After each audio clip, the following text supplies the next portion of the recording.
పెద్ద నమ్మకారం అయిపోయినాడు బాబు. నన్ను నన్ను నేను చూడలేనమ్మో అనుకున్నానండి నేను. నేనే వద్దాం అనుకున్నా కానీ వస్తే మీకు మీ ఇంటికి వస్తే ఇలా కూర్చోలేము కదా. యాక్చువల్ వద్దాం అనుకున్నా ఈరోజు, కానీ నేను వస్తే మొత్తం గోల అయిపోద్ది, మీకు ఇల్లు మళ్ళీ ఇబ్బంది అయిపోద్ది అని చెప్పి సరే మామగారిని పిలుచుకుందాం.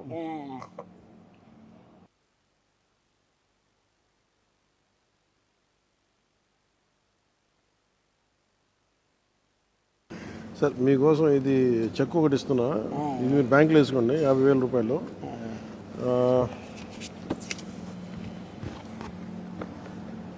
ఇదేమో మీకు చీర, ఇందులో ఒక 50,000 క్యాష్ ఉంది. మీరు 20 ఇల్లు కట్టాలని ఏదైనా కట్టాలని అవసరం చేసి పెడతాను ఇంకా మీకు. ఇందులో పెట్టానా ఈ రెండు?